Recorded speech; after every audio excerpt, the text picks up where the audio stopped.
Assalamualaikum warahmatullahi wabarakatuh. Langsung saja, di sini saya akan menjelaskan pengertian renang.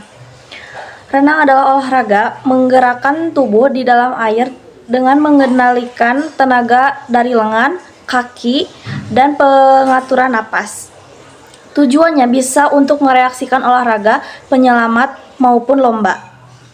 Kedua, sejarah renang di dunia. Zaman prasejarah, bukti lukisan di gua di Libra 9.000 tahun lalu menunjukkan manusia sudah berenang. Zaman kuno, bangsa Mesir, Asyur, Yunani, dan Romawi sudah menjadikan renang sebagai latihan militer dan sebagian pendidikan. Di Yunani, olahraga yang tidak bisa baca tulis dan renang dianggap tidak terdidik. Abad 19, muncul lomba renang modern pertama di Inggris pada tahun 1837. Gaya dada dan gaya bebas mulai diperlombakan. Pada tahun 1896, renang masuk Olimpiade modern pertama di Atletlina. Hanya ada gaya bebas untuk putra. Dan pada 1908 berdiri FINA sebagai induk organisasi renang di dunia. 3. Sejarah renang di Indonesia. Zaman Belanda, renang sudah diajarkan di sekolah Belanda. Induk renang di Indonesia. PRSI, Persatuan Renang di seluruh Indonesia, tugasnya membina atlet, membuat program latihan, mengirim atlet ke kejuaraan nasional dan internasional, dan membuat aturan lomba di Indonesia sesuai standar World Aquatics. 6. Sejarah renang di Indonesia. Pada zaman Belanda, renang sudah diajarkan di sekolah-sekolah Belanda, muncul di klub renang pertama di Batavia. Pada tahun 1946, setelah kemerdekaan, para perenang membentuk klub dan mengadakan kejuaraan antara kota. Dan pada 1951 berdiri PRSI, Persatuan Renang Seluruh Indonesia di Jakarta. Lanjut, 1952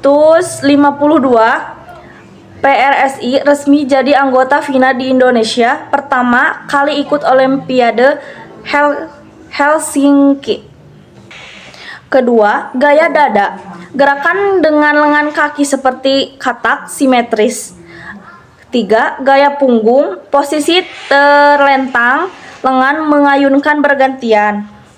4. Gaya kupu-kupu. Gerakan kedua lengan serempak ke depan, tendangan pol dan paling berat.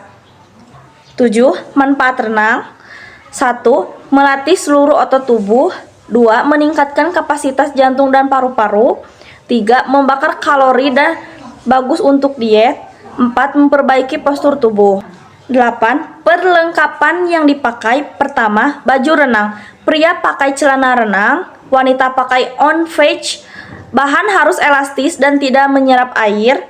2. Kacamata renang, melindungi mata dari air komporit dan biar jelas di dalam air. 3. Topi renang, mengurangi hambatan air dan melindungi rambut.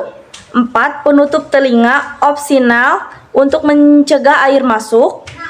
5. Papan pelampung, alat untuk membantu latihan. 9. Pengertian renang gaya dada.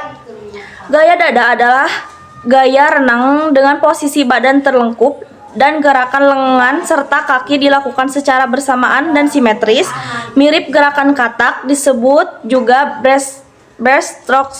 10. Tata cara melakukan renang gaya dada. Pertama, postur badan terlengkup, wajah di dalam air, badan lurus dan sejajar permukaan air. 2. Gerakan lengan dari postur lurus ke depan, tarik ke samping luar membentuk huruf Y, lalu mendorong ke dalam dan lurus lagi ke depan. Saat menarik napas, kepala diangkat. 3. Gerakan kaki, tekuk lutut ke arah perut, buka telapak kaki ke samping, lalu tendang melingkar ke belakang sampai lurus, disebut front kiss. 4. Pernapasan, tarik napas saat kepala diangkat, bersamaan tarik lengan, buang napas buang napas di dalam air saat wajah masuk lagi. 5. Koordinasi, tarik lengan, angkat kepala, tendang kaki, meluncur. 11. Nomor lomba gaya dada. Nomor resmi yang diperolehkan di Olimpiade dan kejuaraan dunia. Pertama, 50 meter gaya dada split. 2. 100 meter gaya dada. 3. 200 meter gaya dada. 4. Estafet gaya ganti 4 kali 100 meter. Urutan kedua setelah gaya apung. Baik, sekian dari saya. Terima kasih.